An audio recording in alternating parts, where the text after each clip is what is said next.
తొండ ఎన్ని గుడ్లు పెట్టిందో చూద్దాం రండి. హాయ్ హలో గైస్, వచ్చేసా మీ ముందు కొత్త వీడియో తెచ్చేసా. ఈరోజు వీడియో వచ్చేసి ఏంటంటే, గంట సేపటి నుంచి ఎంతో కష్టపడి తొండ గుంట అయితే తవ్వుతుంది కదా గుడ్లు పెట్టడానికి. ఇప్పుడైతే ఆ తొండ గుడ్లు పెట్టడం అయితే మొదలు పెట్టింది.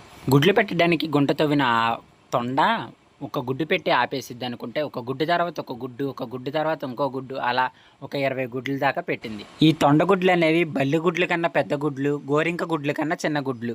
ఈ తొండ ఉన్నది కొంచెమైనా సరే 15 గుడ్ల నుంచి 20 గుడ్లు పైనే పెట్టింది. చూడండి ఆ గుడ్లు అనేవి ఎలా ఉన్నాయో. ఈ తొండ ఆ గుడ్లు పెట్టడానికి ఎంత కష్టపడుతుందో ఒక గంట నుంచి. ఈ గుడ్లు పెట్టేటప్పుడు కానీ, గుంట తవ్వేటప్పుడు కానీ మనుషులు వెళ్ళినా సరే, ఏమైనా శబ్దాలు చేసినా సరే ఆ తొండ అనేది అక్కడి నుంచి వెళ్ళిపోతుంది. ఫైనల్గా ఆ తొండ పెట్టిన గుడ్లను చూడండి ఏ విధంగా దాస్తుందో ఆ గుంటలో. ఎంతో కష్టపడి పెట్టిన ఆ గుడ్లను అయితే చూడండి భూమిలో ఏ విధంగా సర్ది, అలాగే మట్టితో ఏ విధంగా కప్పుతుందో ఈ తొండ.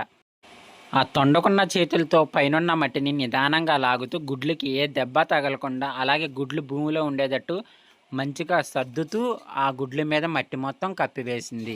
మీలో ఎంతమందికి తొండ గుడ్లు పెడుతుందని తెలుసు? ఎన్ని గుడ్లు పెడుతుందో తెలుసా? అలాగే ఆ గుడ్లు ఎన్ని రోజులకు పిల్లలు అవుతాయో కూడా తెలుసా? తెలిస్తే మాత్రం కామెంట్ రూపంలో తెలియచేయండి. మీరు ఎప్పుడైనా తొండ గుడ్లు పెట్టడం చూసారా, లేకపోతే ఇదే మొదటిసారా? నేను చూడడం అయితే ఇదే మొదటిసారి.